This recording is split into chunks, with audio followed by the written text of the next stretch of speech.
Welcome to the Clear Ground Show. I'm your host, Dr. G, with a PhD. Before we get started, remember guys, tell your friends about this show, and please like and subscribe on this episode. It really helps with the YouTube algorithms. If you like the thumbnail art, you can check it out on a much higher resolution on Instagram. And remember, leave any questions you might have throughout the week.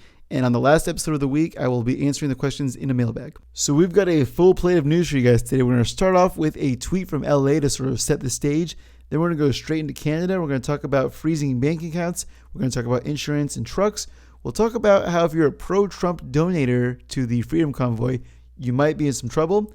We'll look at some arrests. They began arresting Freedom Convoy truckers. From there, we'll go on to a talk about masks. We'll see what the CDC and Fauci have to say about masks as of now. And then we'll take a look at how the American population is feeling about masks. People are split, and that split needs to get rectified somehow. And finally, we'll quickly break down two studies, one from Nature and one from environmental research in Elsevier. Let's dive on in.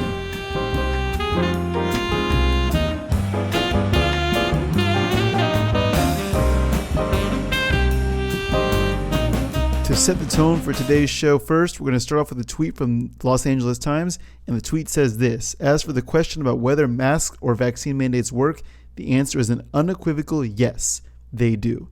That tweet was posted today. So after vaccine mandates were put into place, LA eased their mask restriction for a little bit, but then come the summer of 2021, this was July 21st, according to USA, the mask mandates returned to Los Angeles as COVID-19 cases rise. That was July 21st. So on July 21st of 2021, there was 2,504 new cases, and the 7-day rolling average was 1,738.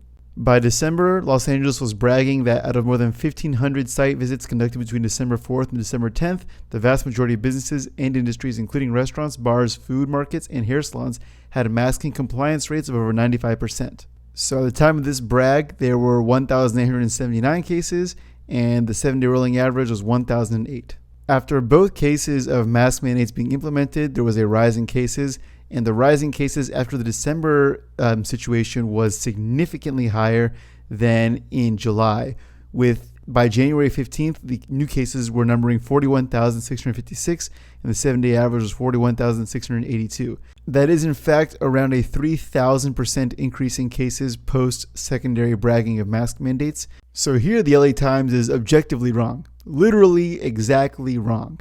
But it doesn't matter. It doesn't matter. They're just going to keep saying that these things work because they just want to say it, I guess. Anybody can go look this up right now. They're saying wrong things. This is misinformation. So with that easily debunkable post, let's start today off with Canada. The situation in Canada is spiraling out of control. We'll start with two back-to-back clips of Chrystia Freeland, who is the Minister of Finance of Canada. So you're confirming that accounts have been frozen, both personal and corporate, but you're not releasing the information. And the actual follow-up is, I'm just wondering whether the bank accounts will be targeted of individuals who donated to the Give, Send, Go and the GoFundMe campaigns. Are they considered designated people under the Emergencies Act, meaning that their credit cards could be cut and financial services are targeting them as well? Okay, so the names of both individuals and entities, as well as crypto wallets, have been shared by the RCMP with financial institutions. And we are today serving notice. If your truck is being used in these illegal blockades, your corporate accounts will be frozen. The insurance on your vehicle will be suspended. Send your semi-trailers home. The Canadian economy needs them to be doing legitimate work, not to be illegally making us all poorer. So they've gone the next step. They've frozen accounts, which we talked about last time. They've also, lifted insurance. They're doing everything possible, short of arresting people, which, by the way, they are arresting people. We'll show at the end, to get these truckers out of here. And I'm still not entirely sure if there's been any violence from the truckers. I think there's been none. I think there's been no violence. And so this is not the way to handle this, I don't think. It's so easy. They could just say, all right, mandates are up. We're done with COVID. We're like 95% vaccinated or something crazy. We're done. But no, they're going to keep pushing forward. This is such a bad look, and it is not how you solve this issue. And if you were wondering if this was about science or politics, take a look at this interview. You just compared people who may have donated to this to the same people who are funding maybe a terrorist. I just want to be clear here, sir. This is really important. A lot of folks say, look, I just don't like your vaccine mandates and I donated to this. Now it's illegal. Should I be worried that the bank can freeze my account? What's your answer to that? Well, I think if you are a member of a pro-Trump movement who's donating hundreds of thousands of dollars and millions of dollars to this kind of thing, then you ought to be worried. So if you're specifically a Trumper and then you donated hundreds of thousands of dollars, you should be worried. They're actually targeting people that have donated like $100, which is kind of crazy. But yeah, this is very much so political. Also, Trump is in the U.S. Well, I have no idea what that has to do with anything in Canada or why they're even. He's not the president. He's been out of office for over a year. Why is that the litmus test to decide, or one of the litmus tests on deciding whether or not we confiscate these funds or freeze these accounts? It's just insane. So here's the thing: if you're going to take crowdfunded sources like GiveSendGo or GoFundMe, and you're going to penalize particular groups for funding particular activities, you should be at least consistent. There should be some kind of standard where you can apply it to every case equally. And that should go for, all crowdfunding sources. So for example, there's a BLM chapter that spent $100,000 to bail out a Kentucky activist charged with attempted murder. Okay, this story came out today. So this guy goes in, he tries to shoot a Kentucky mayoral candidate, misses, goes to jail. His bond is $100,000, which I'm not entirely sure if that's a lot or little. I don't know much about bond and setting bonds. But the local Black Lives Matter chapter crowdfunded and got the money to bail him out of jail. So no one raised an eyebrow at that, right? So there's an attempted murderer who is now out through crowdfunding. Nobody cares. Meanwhile, you're in Canada, or you don't have to be in Canada. You could be an American that is sending money to Canada, and they know who's done it. They know your account. They know your information. They know they've hacked your data for donating to truckers who haven't committed any violent crimes. So, there should just be at least some kind of standard. But of course there isn't. Of course it's all arbitrary. Now let's hear from one of the leaders of the Freedom Trucker Convoy, Tamara Lynch. This was her last video recording before being arrested, and we'll show that clip in a minute. There's a pretty good chance. Well, I think it's inevitable at this point. But I'll probably be going somewhere tomorrow where I'll be getting 3 square meals a day. And that's okay. I'm okay with that. And I want you to know that I'm not afraid. I'll probably get some sleep finally.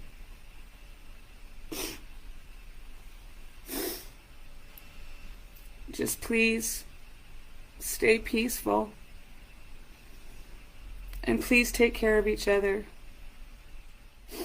So police in Ottawa have made several arrests today of truckers, including Tamara and a guy by the name of Barber. And both of them were the leaders of the movement, and they've arrested other non-leaders.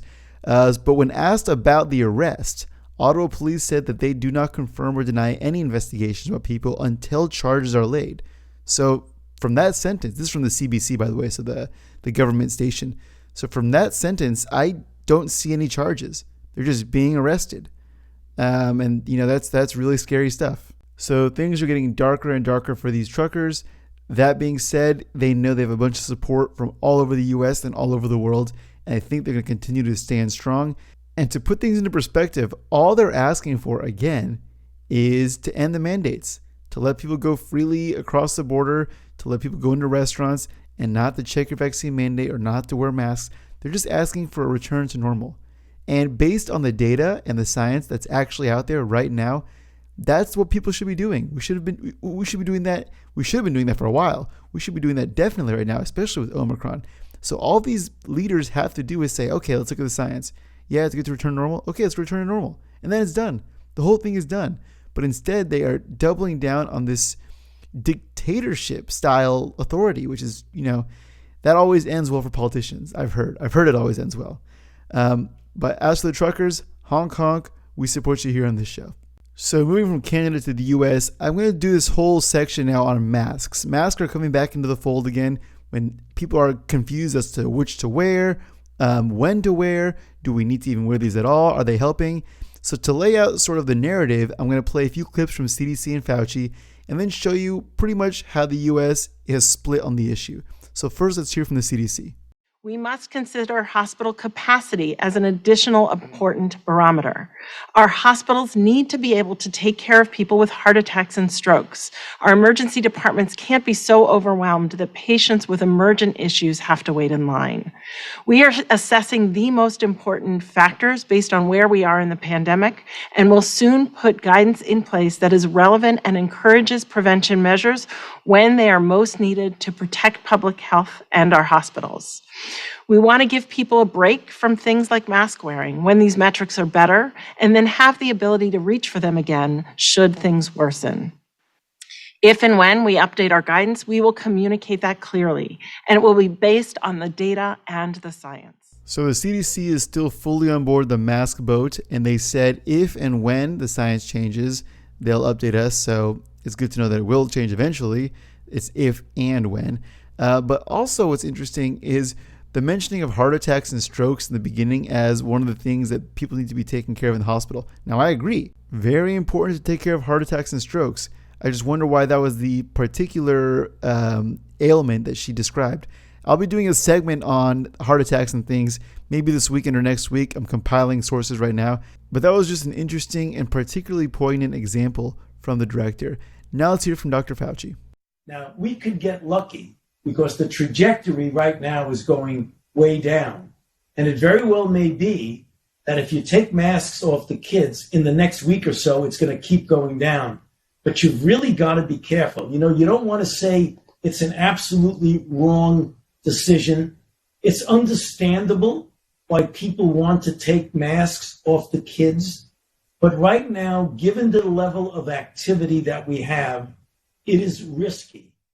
So it seems like Fauci's also on board with the masks. And a question I have for Fauci is, what's risky for the kids? What exactly is, I mean, just looking at the stats, what's risky for the kids right now? I think masking kids is the more risky maneuver at this particular junction. And again, I mean, he's not doing it right now, and maybe he's done it in the past, in the recent past. I'm not sure because he's been off and on. No specificity on masks. Same with Dr. Walensky. It's just mask up. No N95, no KN95, nothing about cloths. So, just mask up. Okay, so that's the setting for the stage. So now America has two choices. Either continue masking in perpetuity with no defined metric for ending, right? They never say, okay, well, when we get to X level, no more masks. I haven't heard a level yet, and I don't think we'll get one because it's nonsensical to propose that kind of stringent rule for this thing.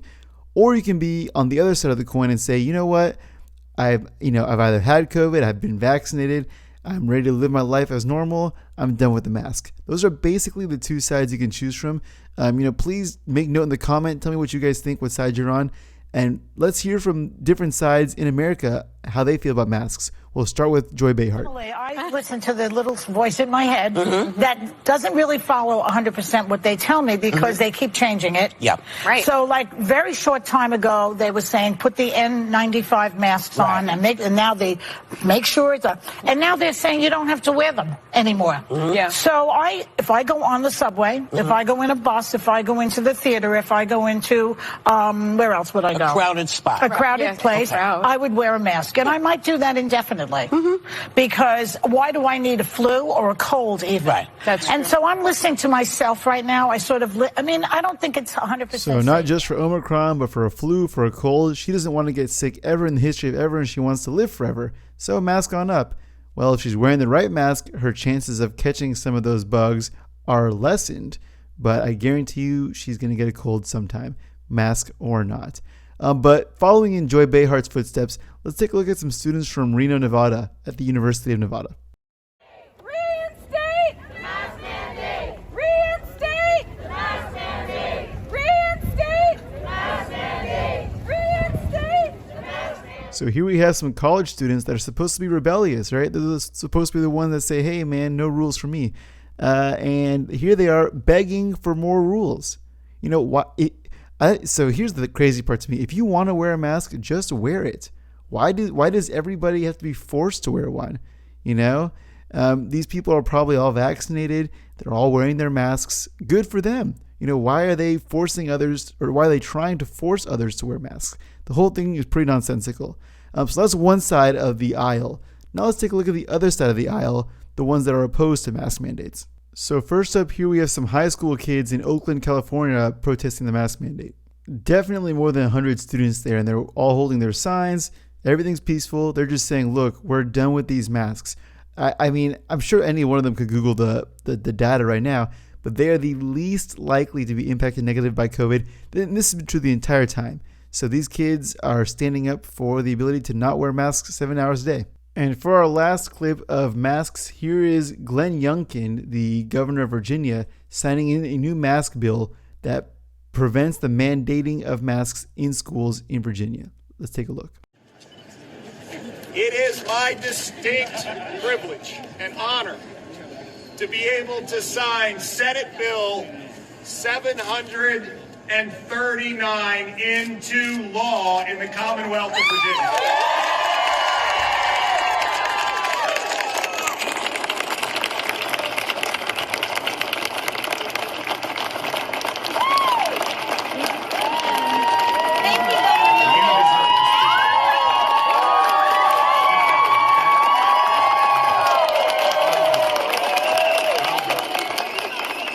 So one quick note on that video, that little girl that he handed the pen to, that he signed the bill with, I think she was either suspended or sent home from school like 6 or 7 times for not masking up in school. So those are basically the two sides in America right now on masks. I'm on the end mask mandate side, but you guys have known that for a while.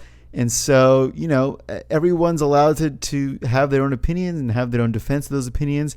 And I'd love to see you guys, you know, post what side of the debate you're on in the comments. I especially think the mask wearing has been egregious for the youngest of the children. Their learning development is being slowed down. I think there's going to be a lot of negative outcomes coming from these mask mandates, and they never need to be put in place for kids. So you guys know I'm passionate about that. But again, I'd love to hear what you guys think. And now let's go into a couple of studies. So first up, this is a quick blurb, and it was posted in Nature, so one of the highest rated journals we have. And the title of that article is Omicron targeted vaccines do no better than original jabs in early tests. So the only thing I wanted to make note of in this article, because the next article we could really dive into, is that most of the studies involved only a small number of animals, so just 8 primates in one case, and none of the studies have been peer reviewed, but they offer early hints that a single dose of a customized vaccine won't change the game against Omicron. So that whole piece is maybe in a few paragraphs, probably a page. And it details a little bit of those studies, nothing too big, but so if you guys are interested, you can go check it out. But that is, they're trying to make these vaccines for Omicron, and if they're not going so hot, well, what other options do we have? We have the original vaccines, and we have acquired immunity. So now let's break down a study that discusses both those things. Again, this study is in the description if you guys want to go check it out. It's a real easy read. It's a review study, so it's not super jargony, and I highly recommend it. But this came out on February 5th, I believe. The title of the review article is SARS-CoV-2 Reinfections, an overview of efficacy and duration of natural and hybrid immunity. So for starters, they're going to talk about the prevalence of COVID in the world. And here's what they say. Detailed knowledge on the efficacy and duration of natural immunity in terms of protection against reinfection and related morbidity and mortality may be key for the COVID-19 pandemic, as more than a third and possibly more than a half of the global population may have been already infected at least once with SARS-CoV-2 at the beginning of 2022, with the majority of these cases not being officially detected and reported. This estimate is based on seroprevalence data suggesting that almost a quarter of the global population had been infected by the spring of 2021, with substantial further increase thereafter with the advent of the Delta variant waves since mid-2021 and then the massive surge of the Omicron variant starting in December of 2021. They go on to give a few examples, and here's one. For example, in India, the National Sero Survey in August of 2021 showed seroprevalence of almost 70%, while the documented cases were only about 2%. Therefore, unrecognized asymptomatic cases are very common. So again, they spend the first couple of pages emphasizing basically a bunch of people have had COVID. A significant portion of the globe has had COVID, and that's important. They also do something really good here by highlighting the potential sources of bias with the observational studies. Many of the studies they use are observational, and we've discussed this before on past shows. Observational, especially with COVID, is basically the best we have. There are very few randomized clinical trials out there. So let's go through some of the biases. So number 1, detection bias due to different testing frequencies among the previously infected and those not previously infected, and also between vaccinated and unvaccinated individuals. Number 2, misclassifications due to unrecognized infections, both primary and reinfections. Number 3, misclassification due to imperfect sensitivity and specificity of molecular and antibody tests. And number 4, confounding due to various factors that may differ between infected and non-infected individuals and which may also affect the chances of being reinfected and having a serious outcome after infection. So all this to say, observational studies aren't perfect. They then begin discussing natural immunity, and we call on this show oftentimes acquired immunity. So the first evidence on natural immunity derived from a population-based cohort, and it was reported by a study on 133,266 previously SARS-CoV-2 infected patients from Qatar, showing that reinfection risk was estimated at 0.02% and that reinfection incidence rate, the reinfection incidence rate per 10,000 people per week was 0.36. So this first table shows the protection against SARS-CoV-2 reinfection in populations that have been infected with SARS-CoV-2, right? So this is your acquired immunity. That's what we're talking about here. And on the far left, you can see the country that the test was performed in. And on the far right, you can see the protection against reinfection, and that's a 95% confidence interval. This is a really great table. Almost all protection against reinfection in these studies was greater than 90%. You had 2 in the 80s and 1 in the high 70s. They have a second table here, and this second table's title is Protection Against SARS-CoV-2 Reinfection in Population-Based Studies Stratified by Follow-Up Time. So these are a little more longitudinal studies, and they have different follow-up times, and you can see the protection against reinfection as time progresses. This table has some pretty interesting patterns. If you take the last section from the United States, for example, from 90 to 150 days, the protection against reinfection is 60%. However, after 210 days in that same study, the protection goes all the way up to 94%. So I'm not entirely sure what's happening there, but that's a pretty interesting pattern to check out and one that we need to further understand. So I'm going to highlight this one section for you guys, and it's a sentence that says, using national federated databases from Qatar, it has been shown in a well-matched case-control population-based study that reinfection with SARS-CoV-2 had a 90% lower odds of resulting in hospitalization or death when compared to primary infection. All right, that's more good news. If you've had COVID, it's looking like in all of these studies, or at least in many of them, that you are protected, or you have at least some level of protection against future COVID infections. Finally, I'm going to read part of the conclusion, and it says this. In conclusion, natural immunity acquired after SARS-CoV-2 infection appears to be highly effective in terms of protection against reinfection and, more importantly, against COVID-19 serious outcomes. Efficacy seems to be equal or higher compared to individuals receiving 2 mRNA doses, but data are not fully consistent. So that's a really good outcome, guys. The authors want to emphasize that they don't want people going out licking every light post to try and get COVID. They don't want you guys looking for COVID. Don't look for trouble. But if you've had COVID, this is a really promising study. And that's all we have for you guys today. Thank you so much for sticking around. It was a bit of a long episode. I hope you all have a great Friday and a great start to your weekend. Please enjoy this video. I'll talk to you guys again on Sunday. Fair play to this pilot. Oh, easy, son. Easy, easy.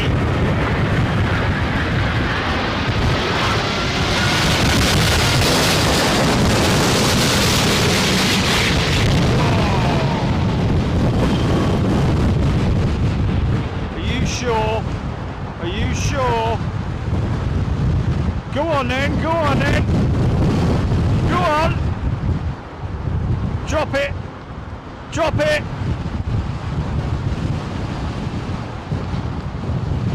Yeah, nicely done.